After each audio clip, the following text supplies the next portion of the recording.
Let's pray. Father God, thank you so much for tonight. Holy Spirit, we welcome you. We thank you that you are always faithful uh, here with us, oh God. Lord, thank you that in whatever season that we are in, Lord, you are always there for us. Whether we are in the mountaintop or in the valley below, Lord God, you always have a purpose. You always guide us. You always love us, showering us with your goodness, with your blessings. And Lord, for tonight, I pray for each one uh, who are joining me in this prayer and meditation, whether it is right now or whether it is in the recording video. Lord, we pray that the same Holy Spirit will touch everyone, refresh our spirit, will refresh our mind, our hearts, oh God, and strengthen us. We love you and we bless you. Bless everyone tonight in Jesus' name. Amen. Ayan. So good evening. Good evening. Welcome to our prayer and meditation Friday. Ayan. Sino ba tong nasa Samsung ano? Hindi ko alam yung pangalan niya Samsung. Nag-greet kay Mami Net ng happy birthday. Si ano yan? Si Mami Tin.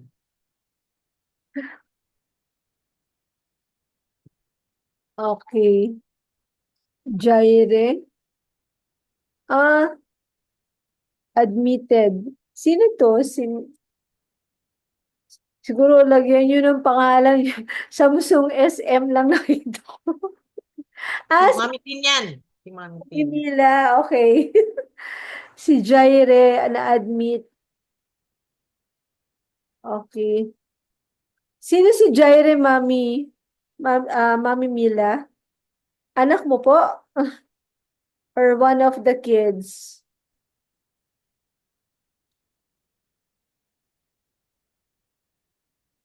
Yeah, si Mami Mila nga. Sige.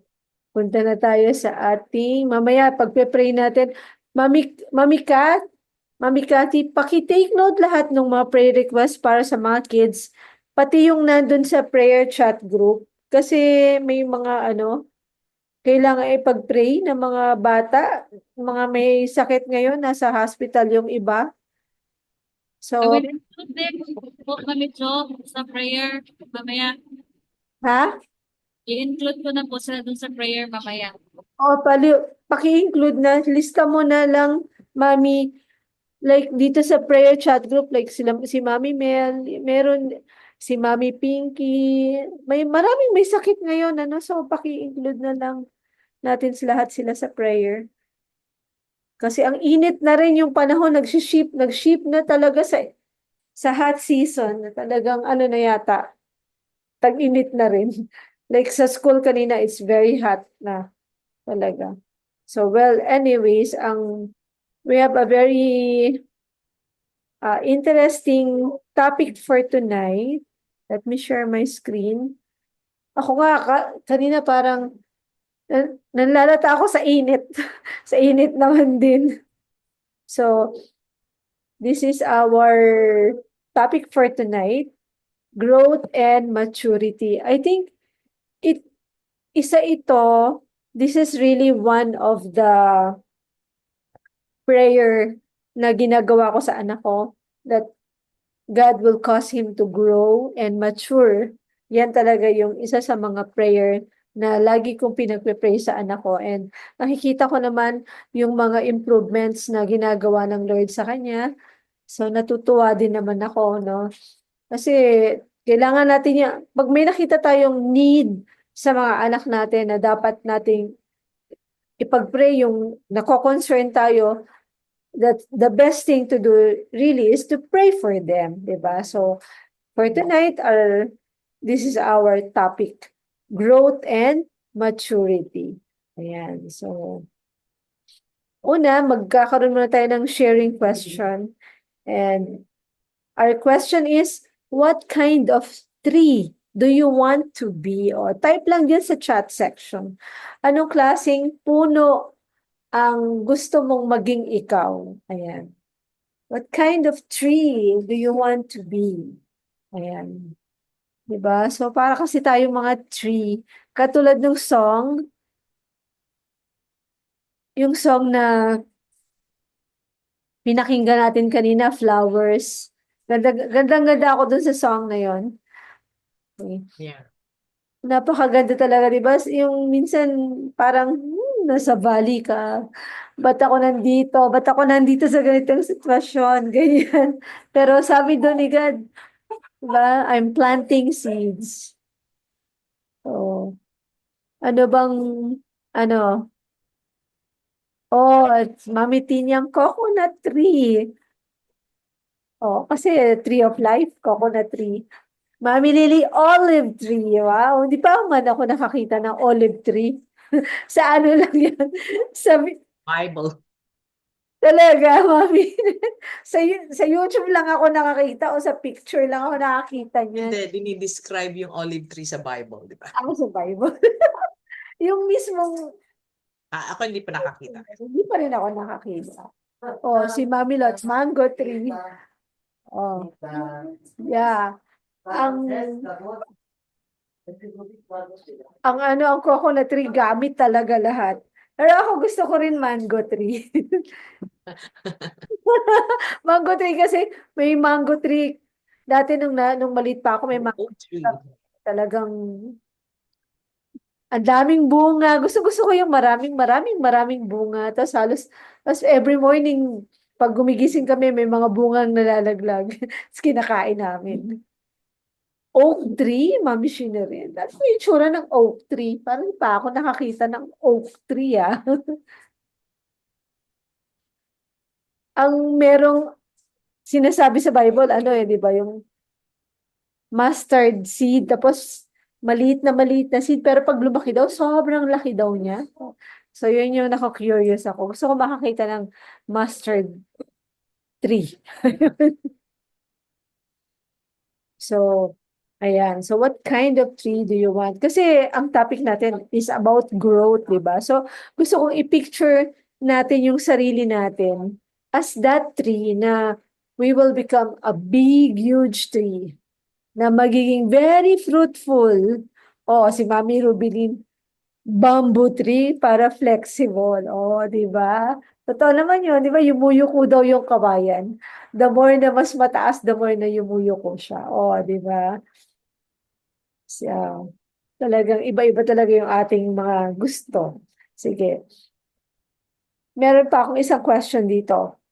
Ano ba sa palagay niyo yung difference between growth and maturity? Since yan yung topic natin ngayon, growth and maturity, ano ba yung pagkakaiba ng dalawa?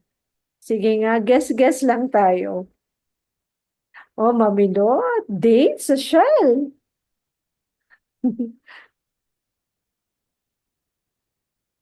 May nakatanim na dates dun sa sambuan pero wala pang bunga, pero malaki siya. Parang puno ng saging na matibay. So, what do you think is the difference between growth and maturity? Sige, hula lang. Magge-guessing game lang tayo. Oh, sabi ni Mami Lily, growth is external. Maturity is internal. Oh, napaka-engineering ng dating. Mami Kat, we can grow pero hindi matured. Oh, possible yan. Pwedeng nag-grow pero di nagmamature. No? Technical terms, yes. Mami Lily, technical terms. Sige. Well, I think ang isa sa difference between growth and maturity, at medyo may pagka-technical din. Yung growth kasi, it's more of talagang parang it involves numbers. 'Di ba yung growth? O sabi ni Mami Net, growth is quantifiable. Oh, pambirang English na yan. Oh. Quantifiable increase and maturity signifies attainment of development. Okay. So medyo malalim-lalim to. Oh, 'di ba? Quantifiable. Kasi isa attainment of development. Ayan. So, ayun na nga. So parang dun sa isa sa nabasa ko, growth concerns numbers and maturity is more of parang character naman siya. So, yan yung parang pagtutuunan. Pero hindi natin to matatakal lahat. So, I think yung first part lang yung pag-uusapan natin, which is growth lang muna tayo. Saka na yung maturity. So, when it comes to growth, we are going to look at three things. O, tatlong bagay yung titingnan natin. O, sabi ni Mami, growth is physical. Maturity is experience. Wow! Talaga naman, nanay na nanay yung dating Oh, Mami Lord, growth is in size, maturity is fully developed. Wow! Ang dami ko natututunan sa inyong lahat. Okay. Talagang correct yung mga pinagsasasabi nyo. Okay, so ngayon, we're just going to look at the word growth muna tayo. So, we're going to look at three things about growth. Una is, what is growth? Para naman ang lalim ng what is growth, alam naman natin lahat yan. And then, pangalawa, why do we need to grow? And how do we measure growth? Okay, so let's go. What is growth? We're going to look at it in the Bible, in the perspective of the Bible. So Luke 2, verse 52, sabi doon, Jesus grew in wisdom and in stature and in favor with God and all the people. So there are three kinds of growth na sinasabi dito na na-undergo or na-experience ni Jesus as a teenager, as a young child. Ayan. So una is, he grew in wisdom. So na-experience niya yung growth in wisdom, which is knowledge. Wisdom is knowledge and right application of knowledge. Okay, for me, itong wisdom na nandito, it talks about, kung baga sa science, it's all about cognitive development, na kasama dyan yung understanding, yung knowledge, yan yung kasama dyan yung education na na-attain natin. Yan yung wisdom, yung mga nasa grade ganito na, grade ganyan. And then, it's also not just knowledge, but how to apply the knowledge na ina-acquire natin. Yung stature naman is physical. Okay, so it means na he grew up physically. No? Naging matipuno si Jesus. The Bible talks about Jesus as a man who overthrows mga tables, di ba? Yung nagalit siya dun sa mga nagbebenta-benta dun sa temple. Parang ginawang negosyohan yung temple. So pinagtumba-tumba niya yung mga tables dun sa temple. So ibig sabihin, he's a strong man, fully developed, strong, physically strong person. No? And then number 3 is growth in favor with God and people. So he grew in favor with God and people. Ito yung isang tinatawag ko na spiritual and social. Spiritual and social, no? But it's more of spiritual growth na meron na lang siyang outcome na socially, syempre, mas nagiging maayos, nagkakaroon siya ng favor with other people. Because when you grow spiritually, syempre, may outcome yan na yung mga tao matutuwa sa'yo. Syempre, spiritually kasi nagmamature. Now, ito yung titingnan natin, yung spiritual growth. Okay? So hindi tayo titingin sa physical growth kasi alam naman natin na yun. Then it's more of a science based growth. Tapos hindi rin natin titingnan masyado yung wisdom kasi it's more of practical growth, knowledge, acquired knowledge growth, right application of knowledge. Those are wisdom. But we are going to look at spiritual growth. Diyan tayo magpo-focus. Okay. So let's read our ano. So Mami Lily, can you do the honor? Sure po. Ephesians 4:11-16. Now these are the gifts Christ gave to the church, the apostles, the prophets, the evangelists, and the pastors and teachers. The responsibility is to equip God's people to do His work and build up the church, the body of Christ. This will continue until we all come to such unity in our faith and knowledge of God's Son that we will be mature in the Lord, measuring up to the full and complete standard of Christ. And then we will no longer be immature like children. We won't be tossed and blown about by every wind of new teaching. We will not be influenced when people try to trick us with lies so clever they sound like truth. Instead, we will speak the truth in love, growing in every way more and more like Christ, who is the head of his body, the church. He makes the whole body fit together perfectly. As each part does its own special work, it helps the other parts grow so that the whole body is healthy and growing and full of love. Amen. Amen. Okay.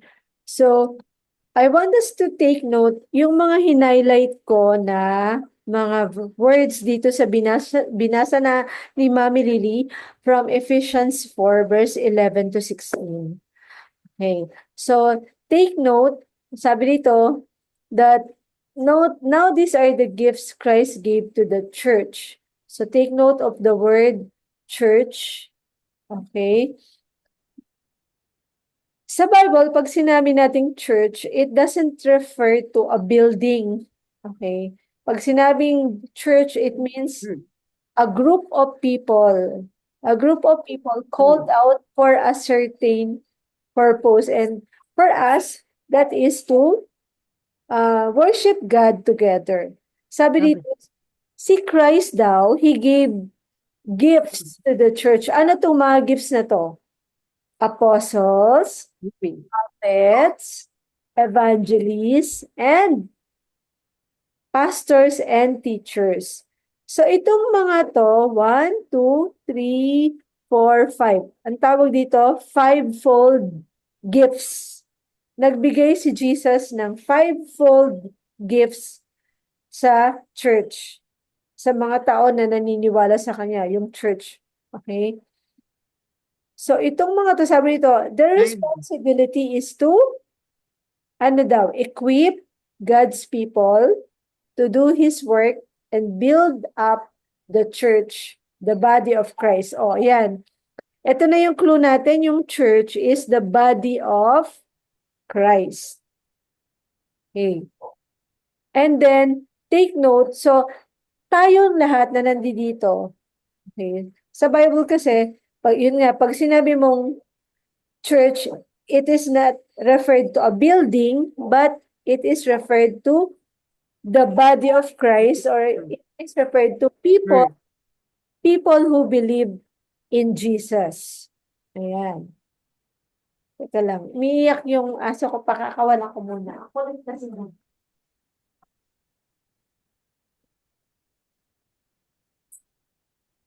Yun. Ay.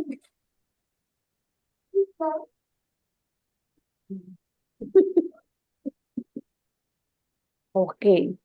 And then, so, sabi dito, take note na, sabi dito, we all come to such unity in our faith and knowledge of God's Son that we will be mature in the Lord. So, take note of the word mature in the Lord. So, yan yung isa sa goal natin na mag-mature tayo in the Lord. So, ano yung Ano yung ibig sabihin ng mature in the Lord? Ito yon. Sabi ito, measuring up to the full and complete standard of Christ. Yan yung ibig sabihin ng mature in the Lord. So, we will talk about that more later. Then sabi dito, Well, yan, we will no longer be immature like children. Yan, tossed and blown about by every wind of new teaching. Ganun kasi yung mga bata, di ba? Madaling mapaniwala. Pag may sinabi ka, dali lang nilang maniniwala. Okay? So, dapat daw, hindi na daw tayo ganon. We want to be people na may heart, may intention, may goal to grow in the Lord. Ayan. Na hindi lang tayo habang panahon na baby. So sabi dito, we will speak the truth in love, growing in every way. So take note, nandito na naman yung word na growing in every way, more and more like Christ. So yan yung ating goal, growing in every way, more and more like Christ. Ayan. So dito, fit together perfectly as each part does its own special work. Yan. Bawat isa sa atin ay part ng body ni Jesus. Siya yung head. Lahat tayo part ng body ni Jesus. And we have our own special work. Merong binibigay na assignment sa atin si God. And sabi dito, so that the whole body is healthy and growing and full of love. Ayan. So, the next question is, when does, ito lang ay, hide meeting? Ano ba yan? Ay, bakit ganun? Nawala. Ayun. Bumalik. Share. Ay, nasa na? Green. Bakit hindi ko makita? Nakikita nyo? Yes. Yung ano? When the spiritual growth starts. Buti ko yun. Nakikita nyo? Ba't hindi ko na makita? John 3, 3 to 6. Why can't I see it? I think, stop sharing ko muna yan. Tapos, share ko ulit. I don't know why. Share. Ayun, lumataw na siya ulit. Ayan. So, sabi dito, when does spiritual growth starts? Kailan ba nag-i-start ang spiritual growth natin? So, Mami Net, pakibasa nga po itong John 3, verse 3 to 6. Sige. John 3, verses 3 to 6. Jesus replied, I tell you the truth. Unless you are born again, you cannot see the kingdom of God. What do you mean? Exclaimed Nicodemus. How can an old man go back into his mother's womb and be born again? Jesus replied, I assure you, no one can enter the kingdom of God without being born of water and the Spirit. Humans can reproduce only human life, but the Holy Spirit gives birth to spiritual life. Ayun. So, kailan ba nag-i-start yung spiritual growth? Siyempre, mag-i-start yun kung na-rebirth yung spirit natin o na-born yung spirit natin. Bakit? Patay ba yung spirit natin? Yes, patay yung spirit. Yes, Yan, tama. because of sins. Yes, because of sin. Di ba, hindi mo naman pinag-aaralang magkasala. Natural naman yung nagkakasala tayo. Like, maliit ka pa lang, marunong na magsinungaling, marunong na mang-away. Kumbaga, meron tayong tinatawag na inherent, parang na mana na kasalanan or not even natural sin na ginagawa natin. Tapos namana pa natin sa mga kanununuan natin, mga kasalanan ng mga ganyan. Kumbaga, lahat, sabi sa Bible, lahat ng tao nagkasala. Walang taong, ay, wala akong kasalanan. Walang ganon. Lahat talaga makasalanan. And because of sin, sabi sa Bible din na ang kabayaran ng kasalanan ay kamatayan. That's why we are spiritually dead into sin. Kaya sabi dito ni Jesus, kailangan born again ka. Sabi ni Jesus kay Nicodemus, sabi ni Nicodemus, teka muna, paano yun? Papasok ba ako ulit? Sabi niya, how can a man go back into his mother's womb? Akala niya physically, but it's not physically. It is spiritually. Okay?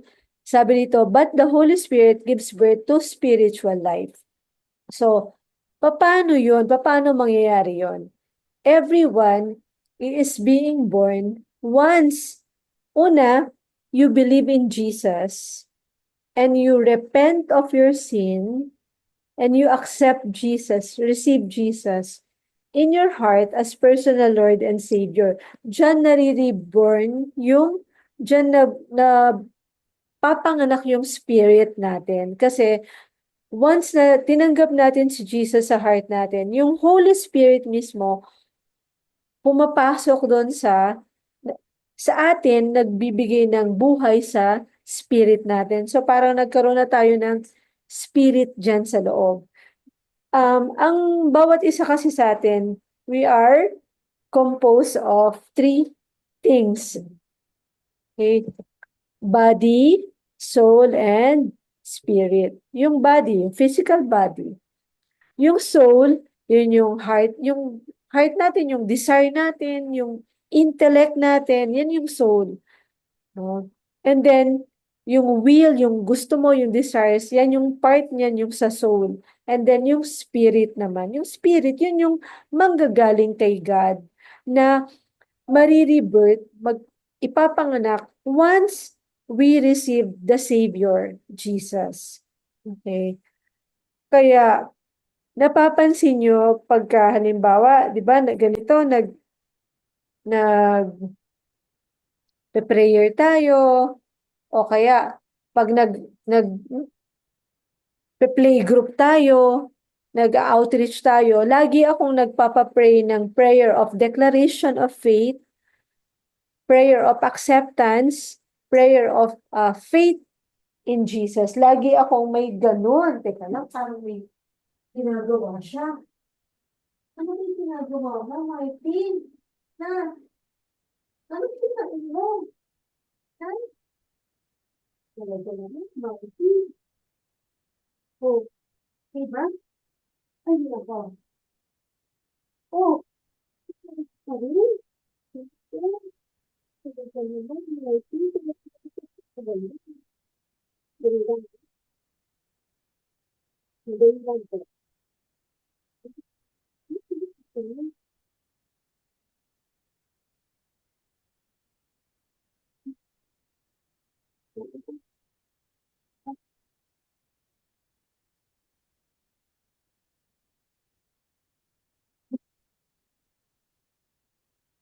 Okay.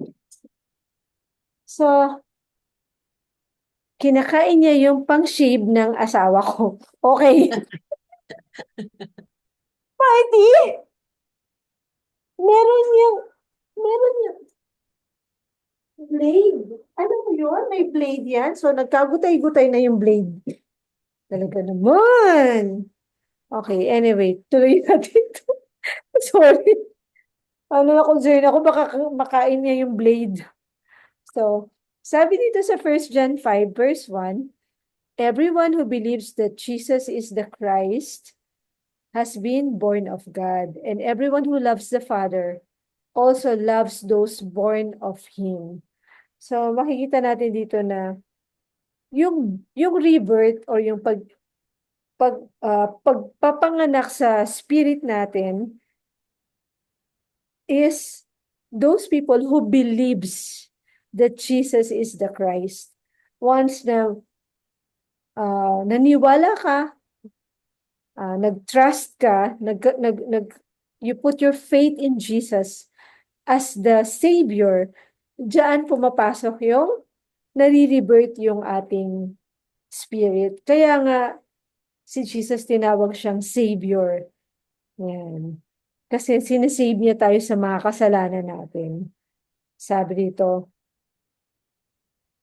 and everyone who loves the Father also loves those born of Him. John 1:12, but to all who believed him and accepted him, he gave the right to become children of God.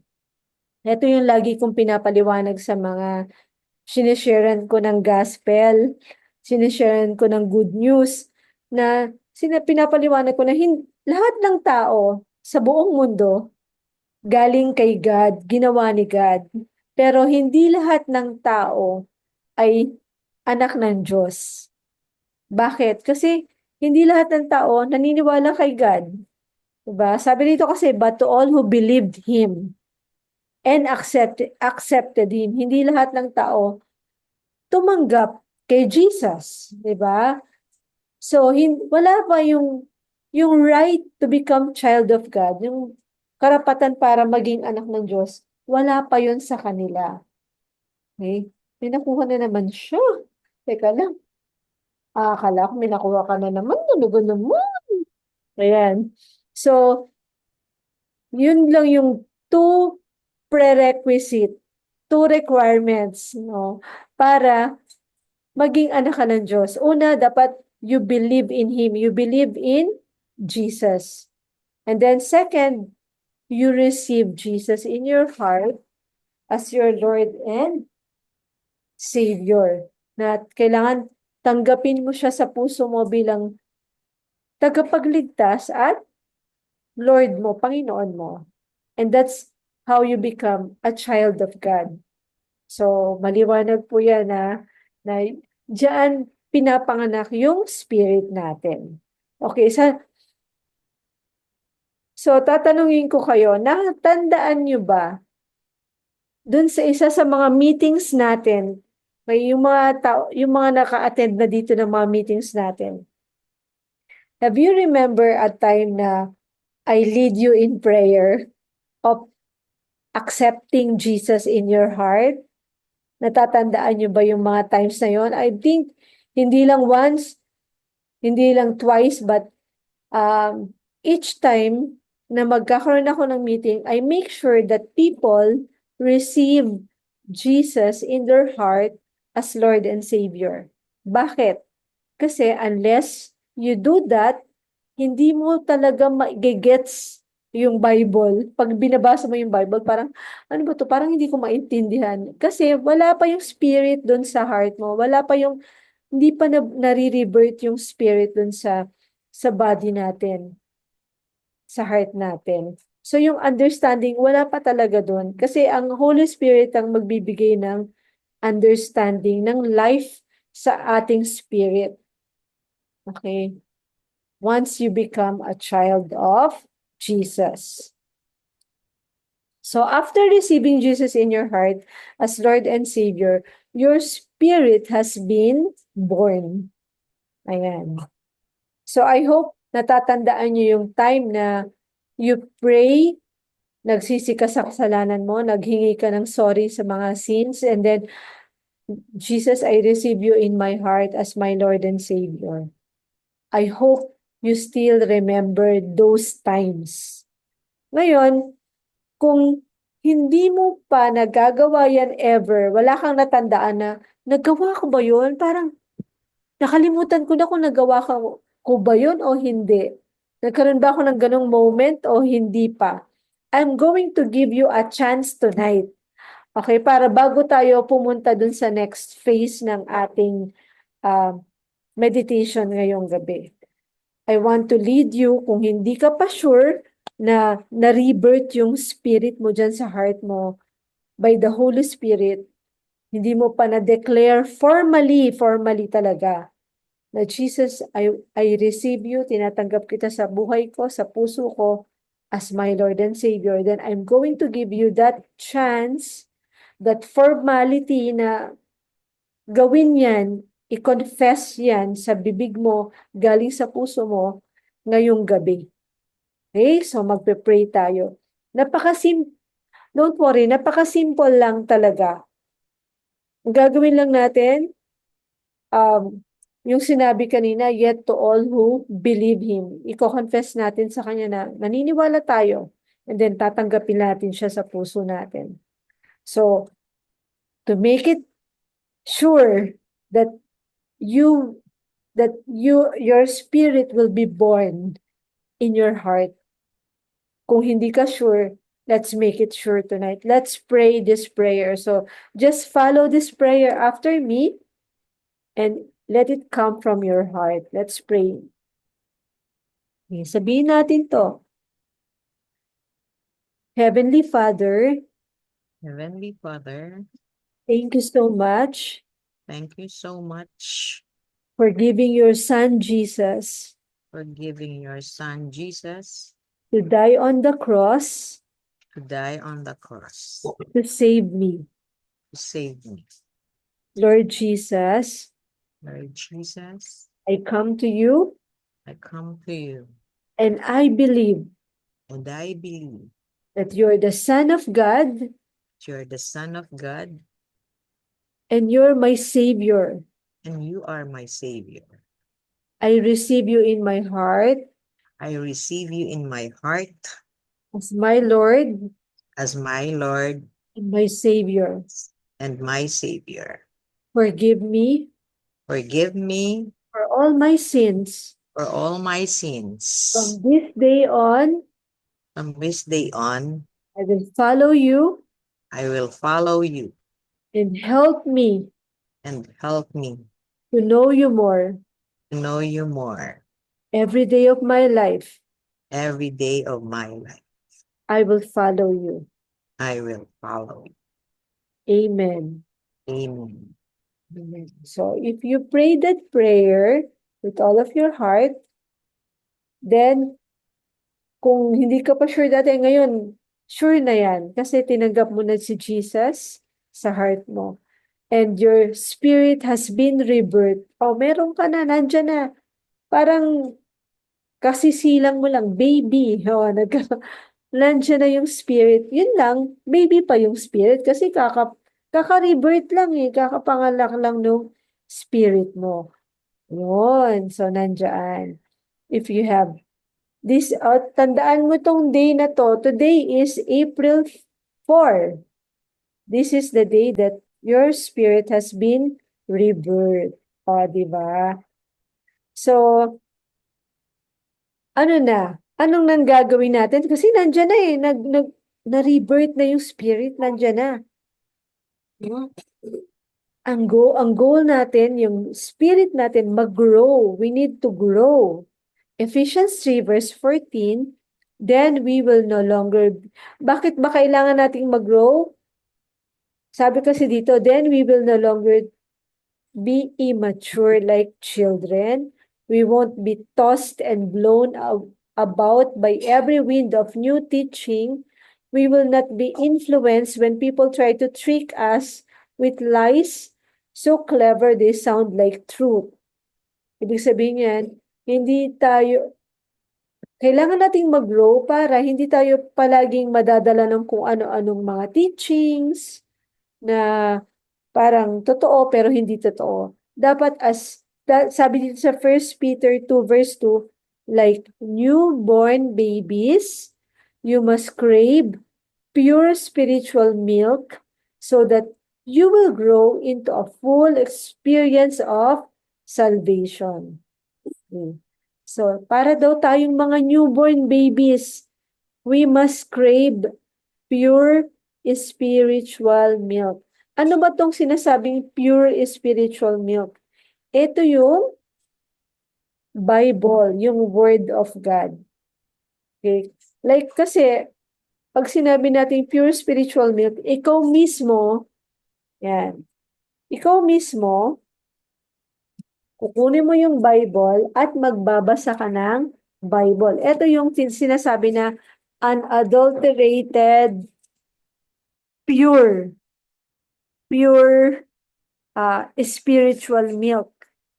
Ibig sabihin, hindi ka lang makikinig kay pastor ganito or kay father ganyan or kay Mami Josie or kahit kanino man sa YouTube. Hindi. Ikaw mismo magbabasa ka ng Bible at makikinig ka sa teaching ng Holy Spirit sa'yo.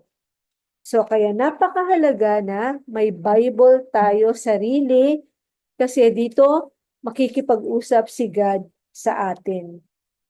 So we need to have our own Bible. Kaya please, i-goal natin na magkaroon tayo ng sarili nating Bible.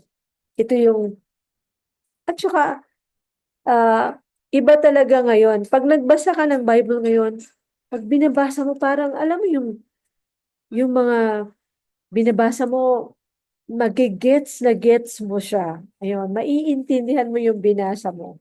Bakit? Kasi may leading na ng Holy Spirit. Okay? Yung iba, parang ang hirap na hirap silang intindihin yung Bible. Nung una, ganun ka rin. Hindi mo, parang ang hirap intindihin. Pero ngayon, hindi na ganun kasi may mag-guide na sa'yo. Ang Holy Spirit ang mag-guide sa'yo sa pagbasa ng Bible. Ayan. Okay, so, magbabasa tayo ng Bible. Ang tanong, yun nga, yung kanina, paano mo lalaman na nag-grow ka na? Ano yung measurement? Okay, ito yung measurement natin. The measurement of our growth is, sino?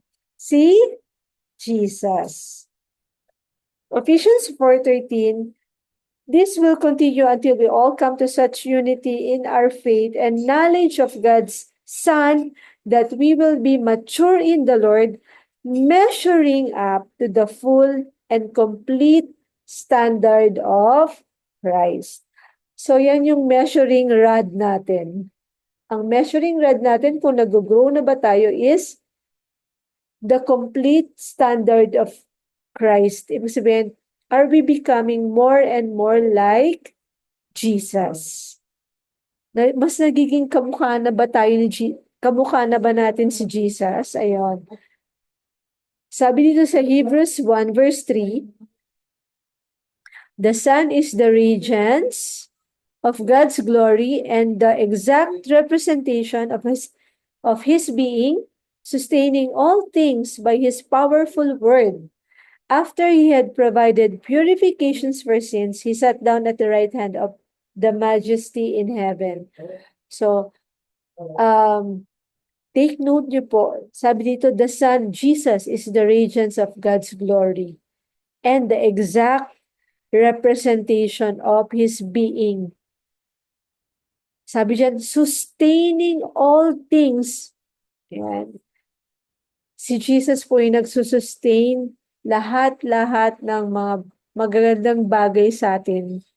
Sustaining all things. Kaya dapat yung relationship natin kay Jesus, relationship natin kay God, intact. Bakit? Kasi siya yung magsusustain ng lahat sa atin. Siya yung magsusustain ng strength, ng wisdom, ng blessings, ng relationship. It really revolves around Jesus. Siya sa kanya talaga lahat. Okay? So, siya yun.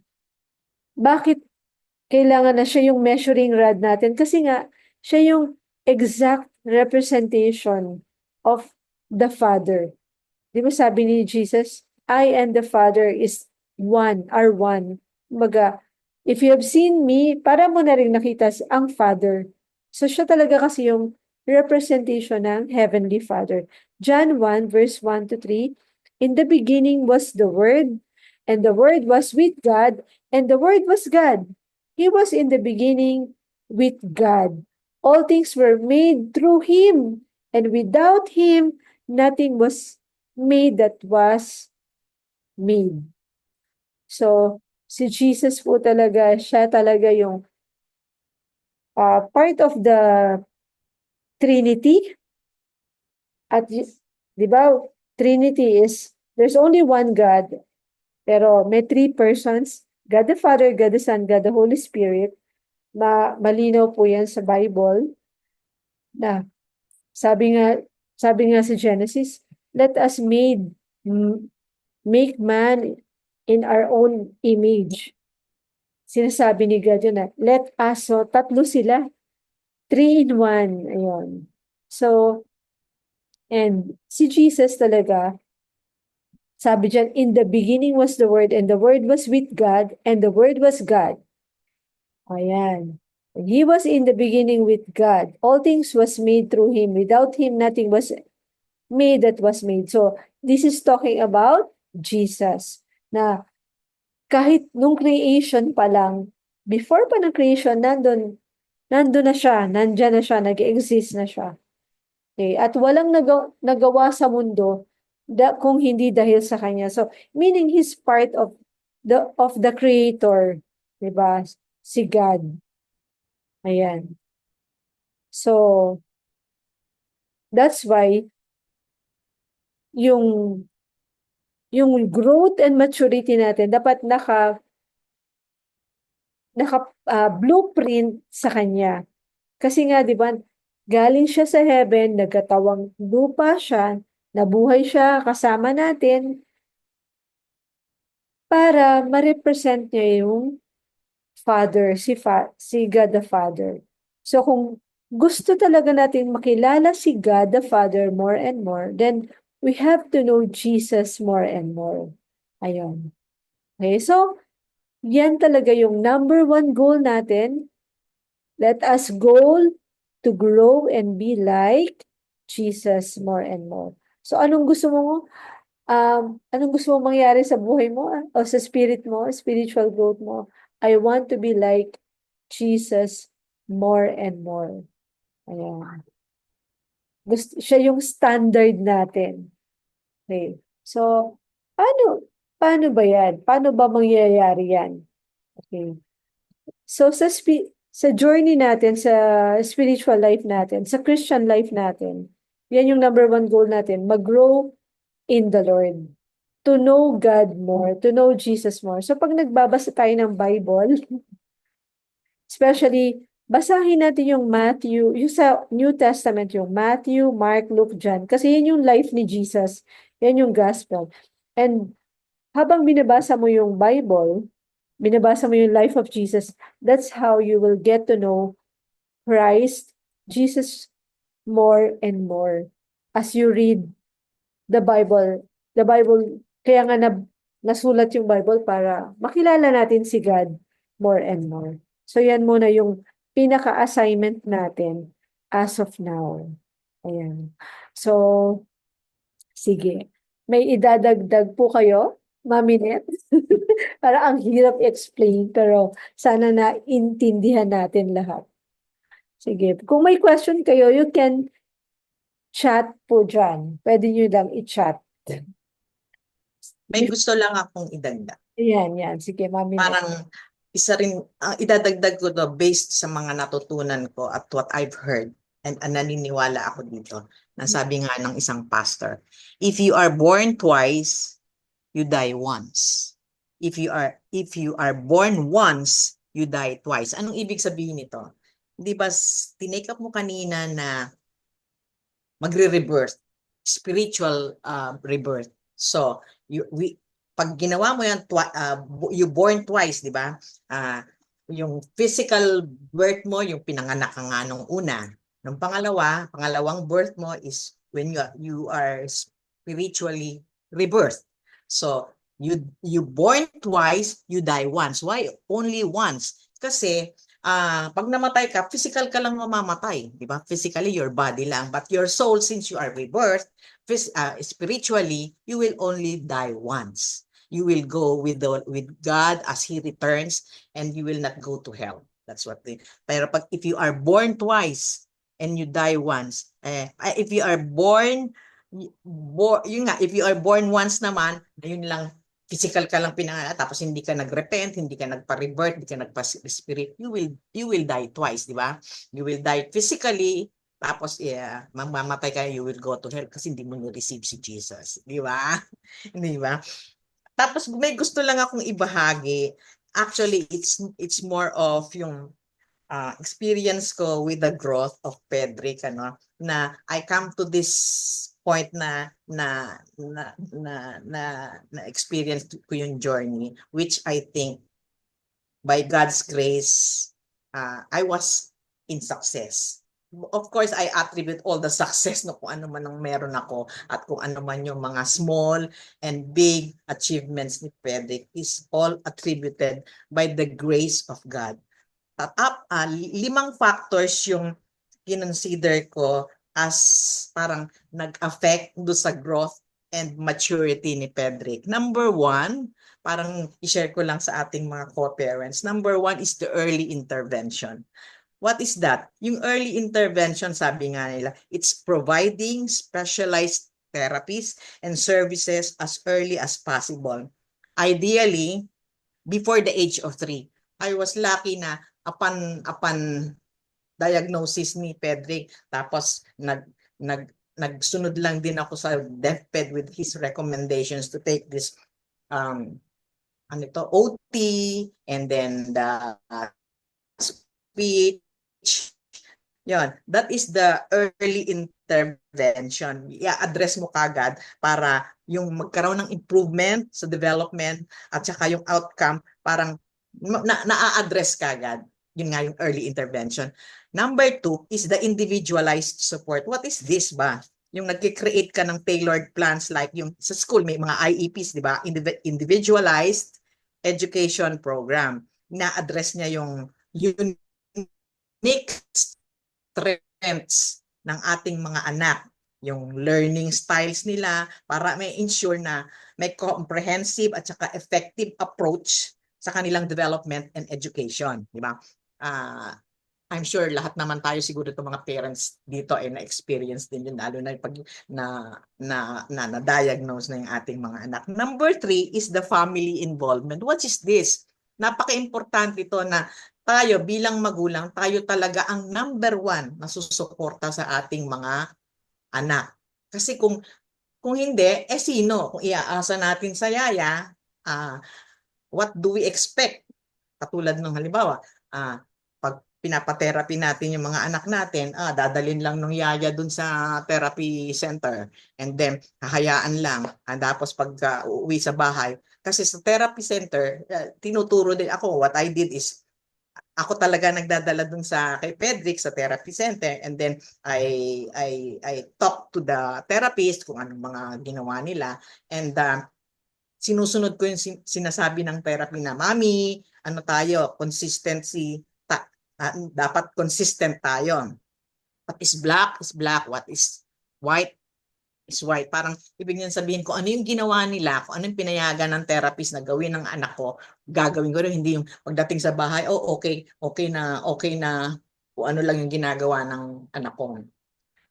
Number 3 is the education and employment. Parang ito yun yung kailangan may support tayo sa mga anak natin. Nagkaroon ako ng support kay Pedrick para mag-thrive sila dun sa kanilang mga strengths, parang mag-grow sila, para na-project natin na iisip na gusto na talaga nating ma-attain na somehow, someday, magkaroon sila, ma-employ sila if ever. Pero it depends pa rin sa kanilang mga skills, di ba? And number 5, which is more of that spiritual growth nila, is in-involve ko si Pedrick sa isang community, sa CCF, which we call it the Unique Ministry. Kasi in that ministry,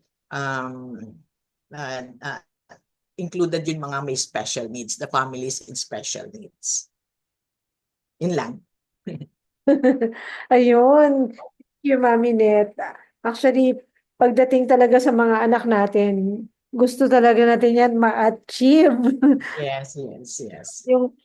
Yung magkaroon ng growth in all aspects. Yan din yung mga pinagpe-pray ko sa anak ko, Mami Net. Yung hindi lang physical growth, kasi physically, biologically, he is 18 years old right now. That's physically. But mentally, wala siya doon sa ganong age. Diba? Cognitively, yung pagdating sa understanding, sa mga even other skills, wala pa rin siya sa ganong age. So, my prayer is really na humabol yung maturity ng anak ko pagdating sa ibang aspect ng buhay, sa age niya na 18, na humabol siya, na magtagpo sila, ganyan. But then, pagdating talaga sa spiritual naman, it's really my prayer, ito lagi ko pinag-pray sa kanya, na that he will also come to know God personally, sa life niya, ma-experience niya. Kasi he can be, he can be in that condition na meron siyang autism, or bata, yung mind niya, hindi pa ganun yung growth. Pero, he can experience God already. Mga parents yan yung pwede nating ipa-experience sa mga anak natin, that they will experience Jesus in their own special way. Yan yung tinatawag na spiritual rebirth. Ayan, sa kanila. Yun yung ipag-pray natin na as parents, responsibility natin yan na iparanas sa mga anak natin, no, na i-assure natin sila na makilala nila si God. Sa atin yan, baga tayo yung binigyan ng Lord ng responsibility number 1 for that.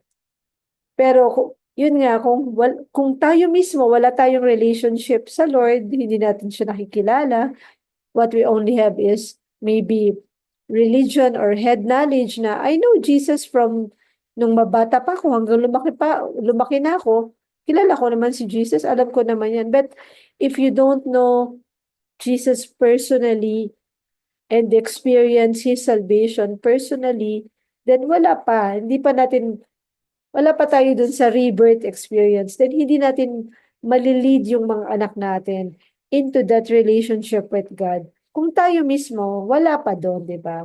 So, mas maganda na tayo mismo, merong ganun. Yun. So, meron ba bang ibang gustong mag-share? Baka merong gusto pa pong mag-share ng something tungkol sa topic ngayong gabi. Anybody? Just unmute yourself. Huwag po kayong mahiya. Mami Jo, very quick lang yung ano ko, i-share ko. Very ano lang, doon sa mga sinabi mo na let's be intentional to really desire and seek God's word, Mami Jo, kasi sinabi mo nga, tayo dapat yung mauuna, tayo dapat yung mag-guide at saka mag-lead dun sa mga kids natin. Kasi nga sabi dun sa Bible, sa Proverbs 4 verse 20, that give attention to my words, for they are life to those who find them. So may specific talaga na instruction, life to those who find them. Talagang dun yun sa mga my heart talaga na nagdi-desire to seek God. Life to those who find them and health to all their flesh. So yun yung secret of life and healing. Really seek and also desire God. Seek and you will find God. Be intentional in really finding and seeking and desiring God's word. Yun lang po. Thank you, Mami Kat. Ayan, so let us be intentional. Ibig sabihin talagang let us put God first in our lives, in our everyday activity. Kung meron kang to-do list, siguro number 1 doon is talagang to spend time with God, to know God more, to pray to Him, to talk to Him. Diba, mas makikilala mo yung isang person if you spend time with Him. So, dapat we spend time with God more and more para makilala natin si God din. Yun. O, anybody pa? Meron pa bang gustong mag-share? Anything? Last na lang. Baka po meron. Mami Josie, may pahabol lang ako. Since you mentioned about yun nang nag-repent, nag-pray tayo kanina, I would like to give our mommies na yung para mag-start na yung ating spiritual discipline. What is that spiritual discipline? We start reading the Bible every day. We take time, 10 to 15 minutes a day. In the morning, you start praying.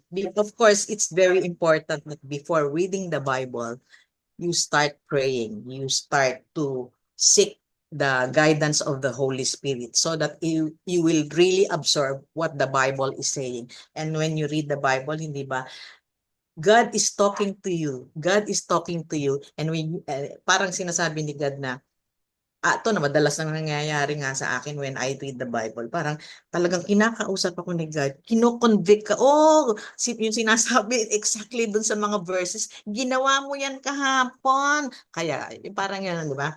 And di ba, sabi nga nila, the more you are convicted by the word of God, the more you are said to be grown up. Grown up. Di ba? Kasi kung hindi ka nako-convict, parang wala lang effect sa'yo yung sinasabi sa'yo ni God. And number 2 is that you try to be regularly attending a worship service as much as possible. And number 3 is that you make yourself a part of a Christian community. Yun lang. Ayan. Basahin ko ulit yung ano natin kanina, itong scripture natin kanina. The Son, sa Hebrews 1 verse 3, the Son is the radiance of God's glory and the exact representation of his being, sustaining all things. Again, ito, nakalimutan ko kanina. Sustaining all things by his, Powerful word. That's the Bible. powerful word. Yun. That's the Bible. Tama po kay Mami Net. So, sustaining all things. So, lahat ng bagay isusustain niya sa buhay natin by His powerful word, by the word of God, by the Bible. Kaya napakahalaga po talaga na magbabasa talaga tayo ng Bible. Kasi, diyan tayo kakausapin ng Lord. Di ba yung relationship two-way yan? Ikaw, magsasalita ka, si God makikinig sa'yo. But the other way around is God will talk to you and you will listen to God. And that's by reading the Bible. And sabi din po sa Bible, faith comes by hearing the message and the message is heard through the word of Christ. So, para lumago pa yung faith natin, we need to really read the Bible. Ayan. So, ngayon po, I hope you will you will find your own Bible, mag-invest na kayo sa Bible. Bumili kayo ng Bible na maiintindihan nyo. Like, ako po, itong Bible na binili ko is, yan. Ano ko nakikita nyo? Ang translation niya is New Living Translation. Ayan. Kasi gusto ko to parang pambata yung dating eh. Yan ang mas maiintindihan ko. Pero maraming iba-ibang translation ng Bible. Merong New International Bible, merong King James Bible. Maganda po yung New King James Bible, may New Century, iba-iba yan. Pero okay lang po yan. Basta at least yan yung maiintindihan nyo and you will talk to God talk to God as you read the Bible. Ayan, si Mami Lot meron. Uy, may Bible din si Daniel. Oh, di ba? Talagang mag-grow, magiging matalino tayo pag nagbabasa tayo ng Bible. So ngayon, we're going to go to prayer. Mag-pray na tayo. So, Mami Kat, pakilid us in prayer po para sa ating mga awesome kids na growth din sila. Tapos, include yung mga prayer request natin ngayong gabi. Okay, Mami Jo, but before I will pray for our kids with special needs, I'd like to congratulate dun sa mga nag-graduate na mga awesome kids natin and also those who are moving up, no? Nag-move, yung mga nag-moving up na. And yun lang, congratulations po sa inyong lahat. I'm sure na very, very proud yung mga parents. Yes. Okay. Let us pray.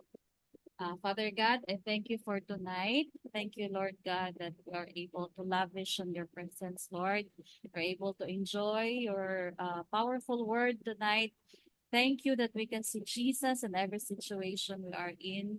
Lord Jesus, you are so good. You are so faithful, Lord God. You are altogether lovely. Lord God, I lift up to you our kids with special needs. They are vulnerable, but they are very smart. They are the sweetest, Lord. I pray, Lord God, that you will cover them with your divine protection. I pray for wonderful health, even in their physical health, Lord God. I declare health in all their flesh, Lord. Health from the top of their head to the tips of their toes. I speak health to their heart. I speak health to their brain. I speak health to their vocals, even in their mental health, oh God. I declare good health, Lord. Even in problems of their body, Lord God, that we don't know of, I speak healing. I speak health in all their flesh, oh Lord God. Lord, I pray for those kids who are in school, especially those kids who are thriving in school, Lord God, praying for favor, praying for blessings be upon them, and blessings to those who are moving up, Lord God, to the next grade level. Thank you, Lord, for those kids who are graduating, Lord God. It is a very big accomplishment, Lord, not just for the kids, but also for the parents, Lord God. And Lord God, I pray for those who are not in school, those who are struggling, Lord God, I pray that you will touch them. Lord God, na matututo pa din sila, O Lord, kahit nasa bahay. Praying, Lord God, that they can be functional. Praying, Lord God, that they can learn to be independent, Lord God. Praying, Lord, that there will be wonderful life despite of their conditions, O Lord God, because you promised, Lord God, to give them abundant life, Lord. I declare also, Lord God, long life for these kids, Lord, for it is written, Lord God, with long life I will satisfy you. Jesus, you die young, so these kids could have long life, long and satisfying life, Lord God. Thank you, Jesus, for your promises. Thank you, Lord God, for your presence, Lord, for being with us, for being with our kids, Lord God. Thank you for your wonderful plans for them, Lord. Praying for favor and amazing blessings, Lord, in every area, in every aspects of their life.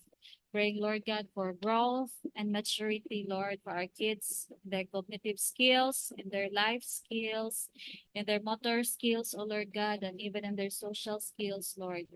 Lord God, I pray for those kids who are sick right now. I pray for your touch, and I declare that by your stripes and by your wounds, Lord God, they are healed. Lord, they are already healed, oh God. You already bore their sickness, Lord, and illness on the cross, so they can enjoy wholeness. They can enjoy life, oh Lord God.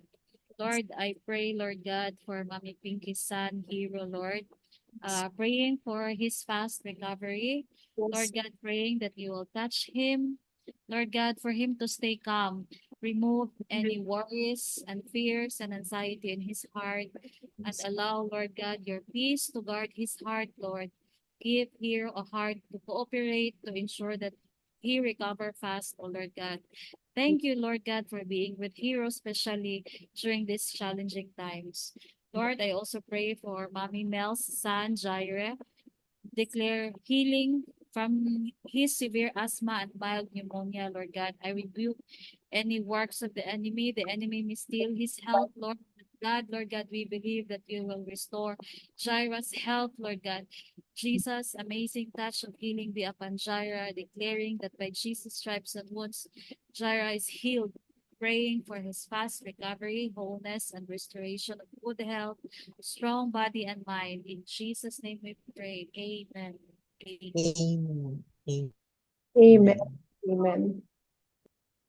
Mami Net, can you lead us po sa mga parents naman for our spiritual growth? Okay, okay. Let us pray.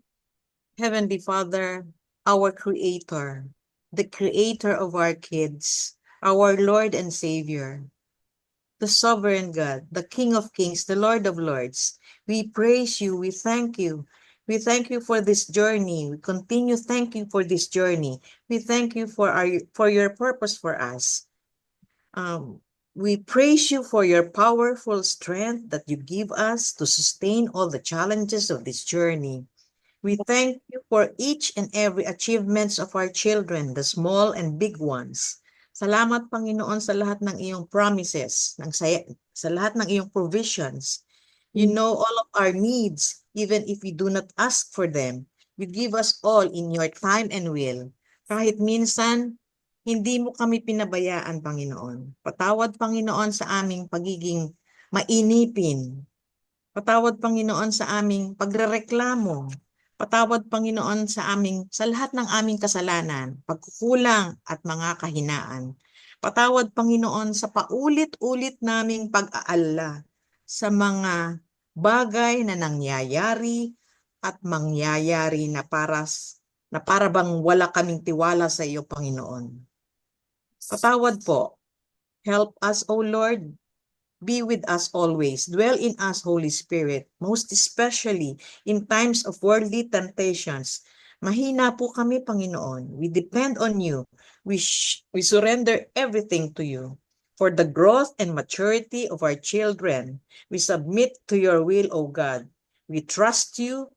You are in control and knows the best for us. We pray all of this in the mighty name of your Son, Jesus, who lives and reigns with you, with the Holy Spirit, one God, forever and ever. Amen. Amen. Now let's pray for our incoming activities for this month and month of May. Yung dalawang playgroup natin, isa sa Mandaue City and one in Dumaguete City. And then let's also pray for the Mother's Day overnight retreat. Father God, we come to you and we pray for all our incoming events, Lord God. Una po, Lord, yung sa playgroups namin sa Mandaue City and sa Dumaguete City, Lord God. Lord, we pray that you draw people to Jesus. Father God, draw people to Christ. Draw people to this playgroups, oh God. Lord, we pray na mangusap ka sa puso ng mga parents, especially yung may mga special needs na anak na as they hear, read, know about our event, Lord God, that they will really take the opportunity to come and join the free playgroup, Panginoon, na talagang sipagin po ang mga magulang na to, Lord God, na dalhin ang kanilang mga anak para po mag-enjoy at ma-experience po nila yung love and joy dito sa playgroup na to. Panginoon, tinataas din po namin sa inyo, Lord God, na for safety for everyone who will be coming, who will be involved, lahat ng participants, safety sa lahat sa amin, Lord God, sa lahat ng events na to, Lord God, na walang anumang untoward accident, incident na mangyayari, but all of us is going to be safe and sound, Lord God, sa pag-join, Panginoon, ng event na to. We also pray for your Holy Spirit to move mightily in the hearts of the kids and the parents, na Lord, talagang magkaroon ng atmosphere of love and joy, Lord God, sa mga playgroups namin. At Lord, ma-experience po ng mga anak namin yung reality mo, yung presence mo sa life nila, maintindihan nila na there is a Savior, there is a God who loves them so much. Lord, we pray for your provisions, financial provisions, Panginoon, para po sa lahat ng event namin ito, Panginoon, kasi syempre, magbibigay po kami ng mga snacks po para sa parents at po sa mga kids. Lord, praying for your financial provisions, oh God, for all our events, Lord God. Maraming salamat po na lahat uuwi ng masaya, busog at maraming natutunan, Panginoon. At marami at malaking improvements sa aming mga anak. Lord, ganun din po, tinataas namin sa inyo yung Mother's Day overnight retreat. We pray, Lord God, for all the moms na gustong sumama sa event na to. Provide niyo po ng talagang maayos, mapagkakatiwala ang mag-aalaga ng mga anak nila for overnight. Ang mga mommies na gusto pong sumama sa event na to. Lord, let this be an event of refreshing, rejuvenation, renewal, strengthening, Lord God, sa mga mommy na mga mag-join nito. We're praying, Lord God, for provisions financially also, Lord God, na ikaw po mag-provide po para po makabayad po ng retreat fee ang mga parents, Panginoon, ang mga mommies na gustong sumama. At Lord, let this be a life-changing retreat para sa lahat sa amin, Lord God, na talagang pagbalik namin sa family, it will be a new person, renewed, strengthened, changed. Salamat, Lord, for all this opportunity of growth para sa mga mommies, and we pray na sana marami po talaga mag-take advantage to join this retreat, Panginoon. Thank you for your provisions. Thank you for sa mga planning committee, sa mga magpoplano po sa lahat ng details. Kami pong mga core mommies, we pray, Lord God, na bigyan mo po kami ng strength, ng wisdom, ng favor para po magawa namin po lahat ng mga ipe-prepare, yung mga camp booklets, yung mga activity details, lahat po. We thank you, Lord, that this is going to be successful because you have said in your word that if we commit our ways to you, you will establish our plans, oh God. So we just thank you and praise you, Lord. Right now, I want to declare blessings upon all these parents na nandito ngayon na nagjo-join sa Zoom meeting na ito, declaring your strength, your blessings upon their families, your protection upon all our families, oh God, and joy and happiness in our families, oh God. Salamat po. We pray, declaring good health for all of us, oh God, that Lord, kaming lahat, we will live in strength. We will go from strength to strength, physically, spiritually. Maraming salamat po, Panginoon. We just give you all the glory and the thanksgiving and the honor. In the mighty name of Jesus Christ, amen and amen. Ayan. Amen. Ayan. Sige. Mag-open sesame na tayo. Open video tayo. Kayo ng camera. Magpipicture taking na tayo. Souvenir picture. Nakakalimutan ko i-send yung picture natin. Ano? Lagi ko nakakalimutan. Ayan. Hello sa mga magaganda naming mga mami, ha? O, di ba? Buhay na buhay pa ang mga bata. Gising na gising pa. Medyo pupunta ko Saturday, right? You join daw si Pedri. Halika, Pedrick. Join ka din. Hindi ka na Pictures. kayo. O, di ba? O, sige. Smile na tayo. Ang kuya. Yan. Okay. Asa na yung iba? Okay. Smile, smile. 1, 2, 3. Ayun. O, isa pa, isa pa. Smile ulit. Okay. 1, 2. Ganun ka. Ganyan. Yan. Ayun. Ay, naku, ang ganda ng smile natin. O, again announcement sa lahat ng mga taga-Cebu at nag-a-attend ng prayer. Mag-join kayo sa playgroup this coming April 12 para sa Mandaue City, Cebu, at April 16 para sa may pasurpresa tayo. So, lahat ng mga nagjo-join na mga bata, ganun, mga anak nila, so, please join that playgroup. At mag-invite din kayo. Okay, so God bless everyone. Thank you for joining. Bye. Bye.